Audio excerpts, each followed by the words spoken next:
வணக்கம். இந்திய நேரப்படி மதியம் 1:30 மணி செய்திகள். முதலில் தலைப்பு செய்திகளை காணலாம். ஆந்திர மாநிலம் விசாகப்பட்டினத்தில் நடைபெற்ற யோகா நிகழ்ச்சியில் பிரதமர் மோடி பங்கேற்பு. விண்வெளியிலும் கப்பல்களிலும் யோகா நடைபெற்றுள்ளதாக பெருமிதம்.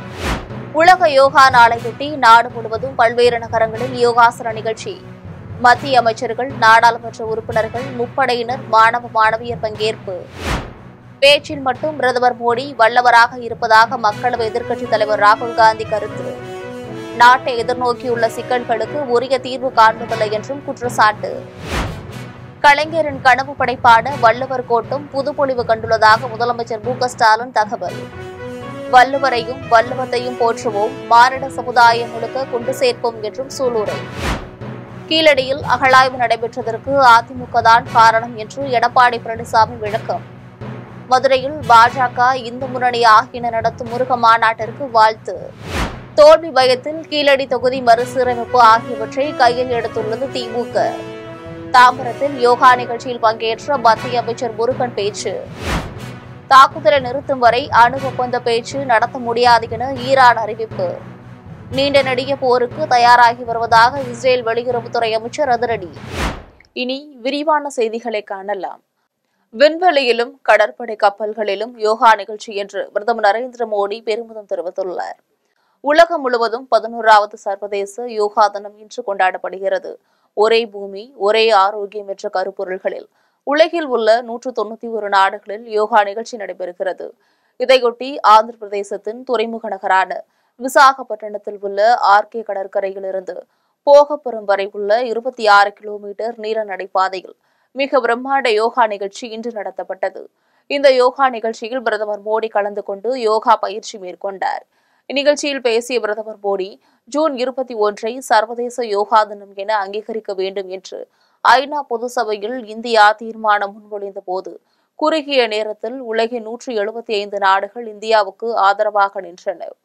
இன்றைய உலகில் இந்த ஒற்றுமை மற்றும் ஆதரவு என்பது ஒரு இயல்பான சம்பவம் கிடையாது என்றார்.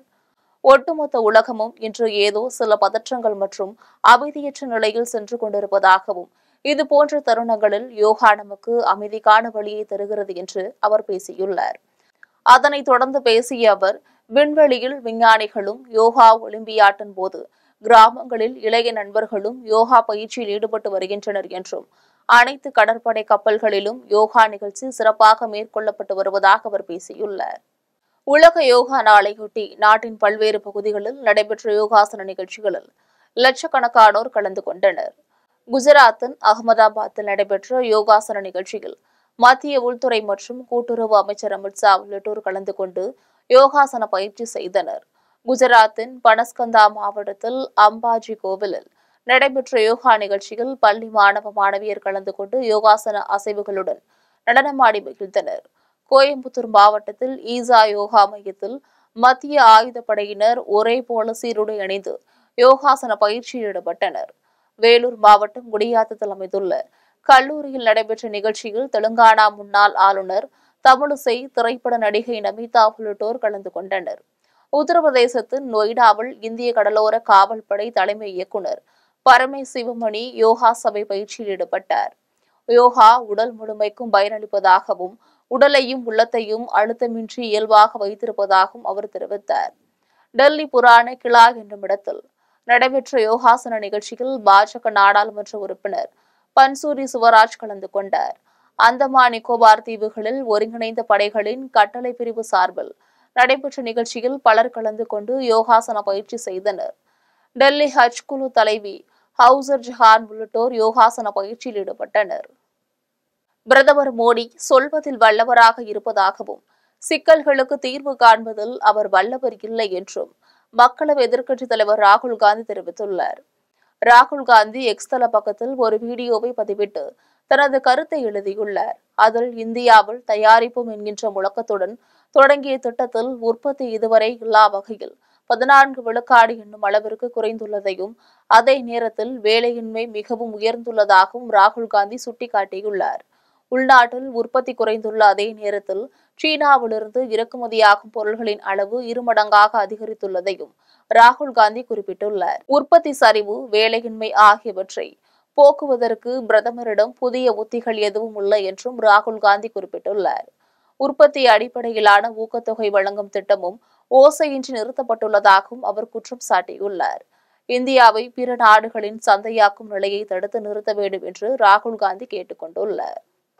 தமிழரின் அடையாளங்களை எங்கும் நிறுவிய கலைஞரின் கனவு படைப்பான வள்ளுவர் கோட்டம் புதுப்பொலிவு கண்டுள்ளது என தமிழ்நாடு முதலமைச்சர் மு.க.ஸ்டாலின் தெரிவித்துள்ளார். இதுகுறித்து தன்னுடைய எக்ஸ்தல பக்கத்தில் அவர் வெளியிட்டுள்ள பதிவில், அனைவருக்கும் பொதுவான வள்ளுவரையும் வள்ளுவத்தையும் போற்றுவோம் என்றும் மானிட சமுதாயம் முழுக்க கொண்டு சேர்ப்போம் என்றும் குறிப்பிட்டுள்ளார். கீழடி அகழாய்வுக்கு அதிமுக தான் காரணம் என்று அதிமுக பொதுச் செயலாளர் எடப்பாடி பழனிசாமி தெரிவித்துள்ளார். கோவை விமான நிலையத்தில் அதிமுக பொதுச் செயலாளர் எடப்பாடி பழனிசாமி செய்தியாளர்களை சந்தித்தார். அப்போது பேசிய அவர், விரும்பும் தெய்வங்களை வழிபடுவது ஜனநாயக உரிமை. அந்த அடிப்படையில் மதுரை பாஜக முருக மாநாட்டிற்கு வாழ்த்துக்கள் என்றும் கீழடி அகழாய்வுக்கு அதிமுக தான் காரணம் என்றார். மேலும் திமுக ஐடி விங் வெளியிட்ட கேலி சித்திரம் குறித்த கேள்விக்கு 2026 சட்டமன்ற தேர்தலில் மக்கள் தக்க பதிலடி கொடுப்பார் என்றும் எடப்பாடி பழனிசாமி கூறினார். தொடர்ந்து பேசிய அவர் இவ்வாறு தெரிவித்தார். தோல்வி பயத்தில் கீழடி தொகுதி மறுசீரமைப்பை திமுக கையில் எடுத்துள்ளது என்று மத்திய இணையமைச்சர் எல் முருகன் தெரிவித்துள்ளார். சர்வதேச யோகா தினத்தையொட்டி சென்னை தாம்பரத்தில் மத்திய இணையமைச்சர் எல் முருகன் தலைமையில் யோகா நிகழ்ச்சி நடைபெற்றது. நிகழ்ச்சியில் பங்கேற்று எல் முருகன் யோகா செய்தார். இதையடுத்து மத்திய இணையமைச்சர் எல் முருகன் செய்தியாளர்களுக்கு பேட்டியளித்தார். அப்போது பேசிய அவர், உள்துறை அமைச்சர் அமித்ஷாவின் பயணம் தொடர்ச்சியாக தமிழ்நாட்டில் இருக்கும் என்றும் தோல்வி பயத்தில் கீழடி தொகுதி மறுசீரமைப்பை திமுக கையில் எடுத்துள்ளதாகவும் கீழடி விவகாரத்தில் மத்திய அரசிற்கு இருக்கும் அக்கறை தமிழ்நாடு அரசுக்கு இல்லை என்றார். தாக்குதல்களை நிறுத்தும் வரை அணு ஒப்பந்த பேச்சு நடத்த முடியாது என்று ஈரான் அரசு அறிவித்துள்ளது. அதே நேரத்தில் நெடிய போருக்கு தயாராகி வருவதாக இஸ்ரேல் தெரிவித்துள்ளது. தீரா கோபம் போராய் வெடிக்கும் என்னும் பழமொழிக்கேற்ப இஸ்ரேலுக்கும் ஈரானுக்கும் இடையே போர் மூண்டுள்ளது. கடந்த ஒரு வார காலமாக இரு நாடுகளும் ஒன்றையொன்று தாக்கி வருகின்றன. மின் நிலையங்கள், எரிபொருள் சேமிப்பு கிடங்குகள், ராணுவ தளவாட உற்பத்தி ஆலைகள், வெடிமருந்து ஆலைகள் ஆகியவற்றை குறிவைத்து இரு நாடுகளும் ஏவுகணைகளாலும் விமானங்களாலும் தாக்கி வருகின்றன. இந்நிலையில் ஜெனீவா நகரில் ஐரோப்பிய தூதரக அதிகாரிகளை சந்தித்து பேசிய ஈரான் வெளியுறவுத்துறை அமைச்சர் அப்பாஸ் அராக்ஷி, தாக்குதல் நடைபெற்றுக் கொண்டிருக்கும் போது எந்த வகை பேச்சும் நடத்த முடியாது என்று கூறினார். தாக்குதலை நிறுத்தும் வரை அணு ஒப்பந்த பேச்சுக்கு இடமே இல்லை என்றும் அவர் உறுதிபட தெரிவித்தார். அதே நேரத்தில் இஸ்ரேல் வெளியுறவுத்துறை அமைச்சர் இயல் சமர் வெளியிட்டுள்ள வீடியோவில் தங்கள் நாடு நெடிய போருக்கு தயாராகி வருவதாக குறிப்பிட்டுள்ளார். சிவில் சர்வீஸ் முதன்மை தேர்வுக்கான ஊக்கத்தொகை பெற இன்று முதல் விண்ணப்பிக்கலாம் என்று தமிழக அரசு அறிவித்துள்ளது. இது தொடர்பாக தமிழக அரசு வெளியிட்டுள்ள செய்திக்குறிப்பில், 2025ஆம் ஆண்டின் சிவில் சர்வீஸ் முதல்நிலை தேர்வில் தேர்ச்சி பெற்ற தமிழ்நாட்டை சேர்ந்த மாணவர்களுக்கு முதன்மை தேர்விற்கு பயிற்சி மேற்கொள்ள ஏதுவாக தமிழ்நாடு திறன் மேம்பாட்டுக் கழகத்தின் கீழ் இயங்கி வரும் நான் முதல்வன் போட்டித் தேர்வுகள் பிரிவின் வாயிலாக ரூபாய் 25,000 நேரடியாக மாணவர்களின் வங்கிக் கணக்கில் செலுத்தப்படும். இந்த ஊக்கத்தொகையை பெறுவதற்கு நடப்பு ஆண்டில் சிவில் சர்வீசஸ் முதல்நிலை தேர்வில் தேர்ச்சி பெற்ற தமிழ்நாட்டை சேர்ந்த மாணவர்கள் இணையதளத்தில் இன்று முதல் அடுத்த மாதம் 2ஆம் தேதி வரை விண்ணப்பிக்கலாம் என்று அதில் கூறப்பட்டுள்ளது. மூத்த குடிமக்களுக்கான கட்டணமில்லா பேருந்து பயண டோக்கன்கள் இன்று முதல் வழங்கப்படுவதாக மாநகர போக்குவரத்து கழகம் அறிவித்துள்ளது.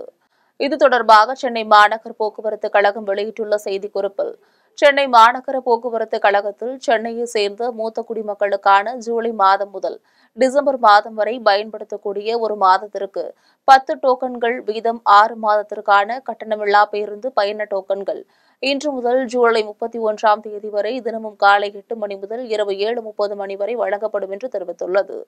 இந்த டோக்கன்கள் அடையாறு, பெசன்ட் நகர், திருவான்மியூர், தியாகராய நகர், சைதாப்பேட்டை, சென்ட்ரல் ரயில் நிலையம், குரோம்பேட்டை, பல்லாவரம், ஆலந்தூர், கிண்டி எஸ்டேட், ஆதம்பாக்கம், கோயம்பேடு, கிளாபாக்கம் உள்ளிட்ட 40 பணிமனை பேருந்து நிலையங்களில் வழங்கப்படுகிறது. இருப்பிட சான்றாக ரேசன் அட்டை, வயது சான்றிற்காக ஆதார் அட்டை, ஓட்டுநர் உரிமம், கல்வி சான்றிதழ், வாக்காளர் அடையாள அட்டை போன்றவையும் மற்றும் 2 கலர் புகைப்படங்களும் கொடுத்து டோக்கன்களை பெற்றுக் கொள்ளலாம் என்றும், அடையாள அட்டை புதுப்பித்தல் புதிய பயனாளிகளும் இதில் பயன்பெறலாம் என்று தெரிவித்துள்ளது. ஆரோக்கியம் காக்கும் அருமருந்து யோகா கலைக்கு ஈடு இணை எதுவும் இல்லை என்று பாமக தலைவர் அன்புமணி ராமதாஸ் தெரிவித்துள்ளார். இது தொடர்பாக அவர் வெளியிட்டுள்ள எக்ஸ்தல பதிவில், வாழ்க்கை முறை மாற்றங்கள், மன அழுத்தங்கள் ஆகியவற்றால் உடல் நலனுக்கு கேடு வராமல் தடுக்கும் அரண் என்றும், ஆரோக்கியம் காக்கும் அருமருந்து யோகா கலைக்கு ஈடு இணை ஏதுமில்லை எனவும், விலையில்லா மருத்துவ கலையான யோகாசனத்தினை நாம் அனைவரும் கற்றுக்கொள்ள வேண்டும், உலகம் முழுதும் பரப்ப வேண்டும் என்று அதில் தெரிவித்துள்ளார். சுகாதார சான்றிதழ்களை இ-சேவை தளத்தில் மட்டுமே பெற முடியும் என்று பொது சுகாதாரத்துறை அறிவிப்பு வெளியிட்டுள்ளது. பொது சுகாதாரத்துறை வெளியிட்டுள்ள செய்திக்குறிப்பில், பொதுமக்கள் அதிகம் கூடும் கல்வி நிறுவனங்கள், வணிக வளாகங்கள், திருமண மண்டபங்கள், முதியோர் மற்றும் குழந்தைகள் காப்பகம் உள்ளிட்ட வணிக கட்டிடங்களில் சுகாதார சான்றிதழ் பெறுவது அவசியம். சுகாதார சீர்கேடுகளை தவிர்க்கவும், வளாகங்களில் தூய்மை மற்றும் சுகாதார தரத்தினை உறுதிப்படுத்தவும் சுகாதார சான்றிதழ் வழங்கப்படுகிறது. அதன்படி எளிமை ஆளுமை திட்டத்தின் வாயிலாக இ-சேவை தளம் மூலம் சுகாதார சான்றிதழ் வழங்கும் நடைமுறை அறிமுகம் செய்யப்பட்டுள்ளது. சுகாதார சான்றிதழ் பெற விரும்பும் அனைத்து விண்ணப்பதாரர்களும் இணையதளத்தின் மூலமாக இ-சேவை தளத்தை அணுக வேண்டும். அதன் பின்னர் விண்ணப்பதாரர்களின் விவரங்களை உள்ளீடு செய்து தேவையான ஆவணங்களை பதிவேற்றம் செய்ய வேண்டும். இனிவரும் காலங்களில் நேரடியாக சுகாதார சான்றிதழ் வழங்கும் நடைமுறைகள் நிறுத்தப்பட்டு தமிழ்நாடு அரசின் இ-சேவை தளத்தின் வாயிலாக மட்டுமே பெற இயலும். நேரடியாக ஆவணங்கள் மற்றும் நகல்களை சமர்ப்பிக்க வேண்டிய அவசியமில்லை என்று அதில் கூறப்பட்டுள்ளது. நாளை நடைபெறும் முருக பக்தர்கள் மாநாட்டில் ஒரே நேரத்தில் கந்தசஷ்டி கவசத்தை லட்சக்கணக்கானோர் இணைந்து பாடி கின்னஸ் சாதனையும் படைக்க உள்ளனர். மதுரையில் இந்து முன்னணி சார்பில் நாளை பாண்டிக்கோவில் சாலையில் உள்ள அம்பா திடலில் முருக பக்தர்கள் மாநாடு நடைபெற உள்ளது. இந்த மாநாட்டில் தமிழகம் மட்டுமின்றி பல்வேறு மாநிலங்களில் இருந்து அரசியல் தலைவர்கள், ஆன்மீகவாதிகள், ஆதீனங்கள் உள்பட பலர் கலந்து கொள்ள உள்ளனர்.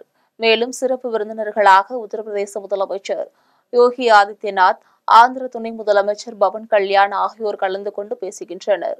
இந்த மாநாட்டில் சுமார் 5 லட்சம் பேர் வரை பங்கேற்க இருப்பதாக தெரிகிறது. மேலும் நாளை மாநாட்டில் மாலை 6 மணிக்கு ஒரே நேரத்தில் கந்தசஷ்டி கலசத்தை லட்சக்கணக்கானோர் இணைந்து பாடி கின்னஸ் சாதனையும் படைக்க இருப்பதாக தெரிவித்துள்ளனர்.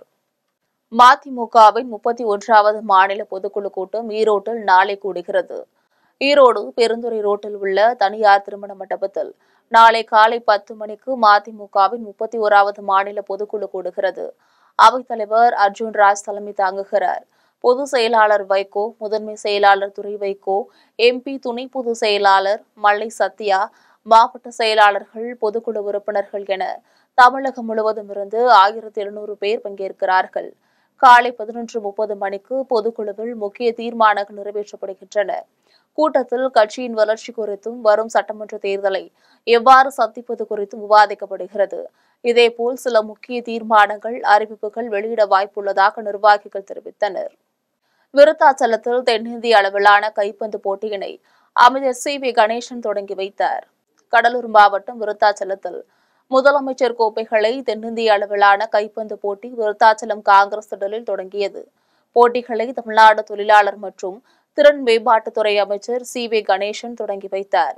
3 நாட்கள் நடைபெறும் இந்த போட்டியில் ஆடவர் பிரிவில் 4 அணியும், மகளிர் பிரிவில் 3 அணிகளும் கலந்து கொள்கின்றன. முதல் நாள் போட்டியில் சென்னை இந்தியன் வங்கி அணியும், விருத்தாச்சலம் கலை பிரதர்ஸ் அணியும் கலந்து கொண்டு விளையாடின. இந்த கைப்பந்து போட்டியினை முன்னாள் சட்டமன்ற உறுப்பினர் கலைச்செல்வன் ஒருங்கிணைத்தார். ஆலங்குளம் அருகே மீன்பிடிக்க சென்ற 8 வயது சிறுவன் குளத்தில் மூழ்கி பலியான சம்பவம் சோகத்தை ஏற்படுத்தியுள்ளது. தென்காசி மாவட்டம் ஆலங்குளம் அருகே மருதம்புத்தூரை சேர்ந்தவர் கூலி தொழிலாளி ராம்சிங் சாரதா தம்பதி. இவர்களுக்கு கீர்த்திகா என்ற மகளும், நாராயணன் என்ற மகனும் உள்ளனர். நாராயணன் அருகில் உள்ள நகராட்சி ஒன்றிய தொடக்க பள்ளியில் 3ஆம் வகுப்பு படித்து வந்தார். பள்ளி முடிந்து வீட்டிற்கு வந்த மாணவன் தன்னுடைய நண்பர்களுடன் சேர்ந்து அருகில் உள்ள ஊரடி குளத்தில் மீன்பிடிக்க சென்றதாக கூறப்படுகிறது. இதில் குளத்தில் உள்ள ஒரு குட்டையில் துணியை வைத்து மீன்பிடித்துக் கொண்டிருந்த போது எதிர்பாராத விதமாக குளத்தில் மூழ்கி உயிரிழந்தார். இதுகுறித்து அளித்த தகவலின் பேரில் வந்த போலீசார் இறந்த மாணவனின் உடலை மீட்டு பிரேத பரிசோதனைகளுக்காக அரசு மருத்துவமனைக்கு அனுப்பி வைத்தனர். இச்சம்பவம் ஆலங்குளம் பகுதியில் பெரும் சோகத்தை ஏற்படுத்தியுள்ளது. தர்மாபுரி அங்காளம்மன் ஆலய திருப்பணிக்கு ரூபாய் 1 லட்சம் நன்கொடை வழங்கப்பட்டது. புதுச்சேரி இந்திரா நகர் தொகுதிக்குட்பட்ட தர்மாபுரி பகுதியில் உள்ள அங்காளம்மன் ஆலயத்தில் திருப்பணிகள் நடைபெற்று வருகிறது. இதையொட்டி திமுக பிரமுகர் பசிபிக் சங்கர் ஆலய திருப்பணிக்கு ரூபாய் 1 லட்சம் நன்கொடையை மாநில கழக அமைப்பாளரும் சட்டமன்ற எதிர்க்கட்சித் தலைவருமான சிவா முன்னிலையில் வழங்கினார். தொடர்ந்து ஆலய திருப்பணிகளை சட்டமன்ற எதிர்க்கட்சித் தலைவர் சிவா பார்வையிட்டார். தொகுதி செயலாளர் ராதாகிருஷ்ணன் ஏற்பாட்டில் நடைபெற்ற நிகழ்ச்சியில் ஊர் முக்கியஸ்தர்கள், ஆலய அறங்காவலர் குழு தலைவர் முருகன், நிர்வாகிகள் தன்ராஜ், சரவணன், ரகு உள்ளிட்ட பலர் கலந்து கொண்டனர். திருப்பதி ஏழுமலையான் கோயிலில் 24 மணி நேரம் காத்திருந்து பக்தர்கள் சாமி தரிசனம் செய்தனர். வார விடுமுறையை ஒட்டி திருப்பதி ஏழுமலையான் கோயிலில் பக்தர்கள் கூட்டம் அதிகரித்துள்ளது. இதனால் இலவச தரிசனத்தில் 24 மணி நேரம் காத்திருந்து பக்தர்கள் சாமி தரிசனம் செய்தனர். தேவஸ்தான அதிகாரிகளுக்கு பொதுமக்கள் ஒத்துழைப்பு அளிக்க வேண்டும் எனவும் வேண்டுகோள் விடுக்கப்பட்டுள்ளது. இனி வருவது உலக செய்திகள்.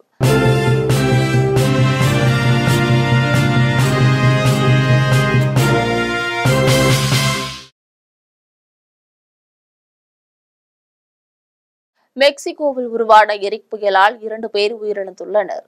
மெக்சிகோ நாட்டின் மேற்கு மாகாணங்களில் ஒன்றான ஓக்ஸாகாவில் சக்தி வாய்ந்த எரிக் என்ற புயல் கடந்த வியாழக்கிழமை கரையை கடந்தது. இதனை மியாமியில் உள்ள தேசிய சூறாவளி மையம் உறுதி செய்துள்ளது. அப்போது மெக்சிகோ நாட்டின் பசிபிக் கடலோர பகுதியில் சுற்றுலா நகரங்களான அகாபுல்கோ மற்றும் போர்ட்டோ எஸ்காண்டிடோ ஆகியவற்றிற்கு இடையே பெரும் பாதிப்பை இந்த புயல் ஏற்படுத்தி சென்றது. அது கரையை கடந்து சென்றபோது பலத்த காற்று வீசியது. புயலால் கனமழை பெய்தது. இதனால் வெள்ள நீர் பல்வேறு பகுதிகளையும் சூழ்ந்து காணப்பட்டது.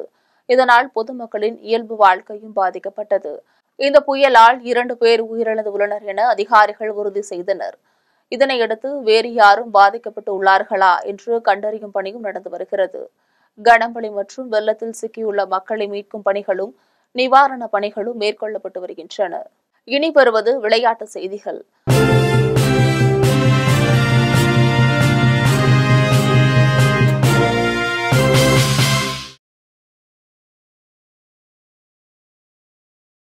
TNPL T20 கிரிக்கெட் தொடரில் கோவை கிங்ஸ், நெல்லை ராயல் கிங்ஸ் அணிகள் இன்று மோதுகின்றன. 8 அணிகள் இடையிலான 9வது TNPL T20 கிரிக்கெட் தொடர் கோவையில் கடந்த 5ஆம் தேதி தொடங்கியது. இந்த தொடரின் முதற்கட்ட லீக் ஆட்டங்கள் கோவையிலும், 2வது கட்ட லீக் ஆட்டங்கள் சேலத்திலும் நடந்து முடிந்தன. இதனையடுத்து இது தொடரின் 3வது கட்ட லீக் ஆட்டங்கள் நெல்லையில் இன்று தொடங்குகிறது. இதில் இன்று ஒரு லீக் ஆட்டம் நடைபெறுகிறது. அதன்படி இரவு 7:15 மணிக்கு தொடங்கும் ஆட்டத்தில் லைகா கோவை கிங்ஸ், நெல்லை ராயல் கிங்ஸ் அணிகள் மோதுகின்றன. கோவை அணி தனது முதல் வெற்றியை பதிவு செய்யவும், நெல்லை அணி 3வது வெற்றியை பதிவு செய்யவும் கடுமையாக போராடும். இதனால் ஆட்டத்தில் விறுவிறுப்புகளுக்கு பஞ்சம் இருக்காது. 50 அணிகள் பங்கேற்கும் மாநில கூடைப்பந்து போட்டியானது சென்னையில் இன்று தொடங்குகிறது. மேயர் ராதாகிருஷ்ணன் நினைவு கூடைப்பந்து கிளப் சார்பில் 21வது மாநில கூடைப்பந்து போட்டி சென்னை எழும்பூர் வெங்குப்பிள்ளை தெருவில் உள்ள மாநகராட்சி திடலில் இன்று முதல் 28ஆம் தேதி வரை நடைபெற உள்ளது.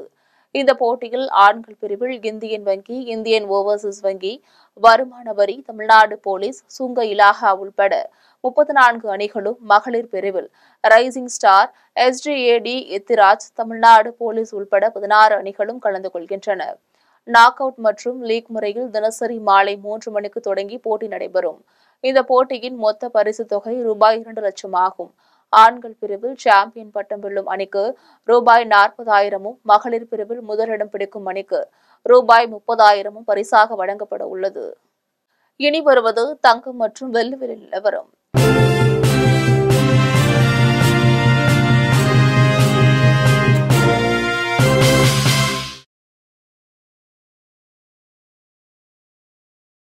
சென்னையில் ஆபரண தங்கத்தின் விலை இன்று ஒரு சவரன் 73,880 ரூபாய்க்கு விற்பனை செய்யப்படுகிறது. சென்னையில் இன்று ஆபரண தங்கத்தின் விலை கிராமிற்கு 25 ரூபாய் அதிகரித்து 9,235 ரூபாய்க்கு விற்பனை செய்யப்படுகிறது. மேலும் ஒரு சவரன் 200 ரூபாய் அதிகரித்து 73,880 ரூபாய்க்கு விற்பனை செய்யப்படுகிறது. 24 கேரட் தூய தங்கம் ஒரு சவரன் 80,600 ரூபாய்க்கு விற்பனை செய்யப்படுகிறது. மேலும் 1 கிராம் வெள்ளி 120 ரூபாய்க்கும், 1 கிலோ வெள்ளி 1,20,000 ரூபாய்க்கும் விற்பனை செய்யப்படுகிறது. மீண்டும் தலைப்பு செய்திகள். ஆந்திர மாநிலம் விசாகப்பட்டினத்தில் நடைபெற்ற யோகா நிகழ்ச்சியில் பிரதமர் மோடி பங்கேற்பு. விண்வெளியிலும் கப்பல்களிலும் யோகா நடைபெற்றுள்ளதாக பெருமிதம். உலக யோகா நாளையொட்டி நாடு முழுவதும் பல்வேறு நகரங்களில் யோகாசன நிகழ்ச்சி. மத்திய அமைச்சர்கள், நாடாளுமன்ற உறுப்பினர்கள், முப்படையினர், மாணவ மாணவியர் பங்கேற்பு. பேச்சில் மட்டும் பிரதமர் மோடி வல்லவராக இருப்பதாக மக்களவை எதிர்க்கட்சித் தலைவர் ராகுல் காந்தி கருத்து. நாட்டை எதிர்நோக்கியுள்ள சிக்கல்களுக்கு உரிய தீர்வு காண்பதில்லை என்றும் குற்றச்சாட்டு. கலைஞரின் கனவு படைப்பான வள்ளுவர் கோட்டம் புதுப்பொலிவு கண்டுள்ளதாக முதலமைச்சர் மு.க.ஸ்டாலின் தகவல். வள்ளுவரையும் வள்ளுவத்தையும் போற்றுவோம், மானிட சமுதாயம் முழுக்க கொண்டு சேர்ப்போம் என்றும் சூளுரை. கீழடியில் அகழாய்வு நடைபெற்றதற்கு அதிமுக தான் காரணம் என்று எடப்பாடி பழனிசாமி விளக்கம். மதுரையில் பாஜக, இந்து முன்னணி ஆகியன நடத்தும் முருக மாநாட்டிற்கு வாழ்த்து. தோல்வி பயத்தில் கீழடி தொகுதி மறுசீரமைப்பு ஆகியவற்றை கையில் எடுத்துள்ளது திமுக. தாம்பரத்தில் யோகா நிகழ்ச்சியில் பங்கேற்ற மத்திய அமைச்சர் முருகன் பேச்சு. தாக்குதலை நிறுத்தும் வரை அணு ஒப்பந்த பேச்சு நடத்த முடியாது என ஈரான் அறிவிப்பு. நீண்ட நெடிய போருக்கு தயாராகி வருவதாக இஸ்ரேல் வெளியுறவுத்துறை அமைச்சர் அதிரடி. இத்துடன் ஜெம் செய்திகள் நிறைவடைகின்றன. மீண்டும் ஜெம் செய்திகள் மாலை 6 மணிக்கு. உடனுக்குடன் செய்திகளை காண ஜெம் லைவ்.tv என்ற இணையதளத்தில் இணைந்திருங்கள். நன்றி, வணக்கம்.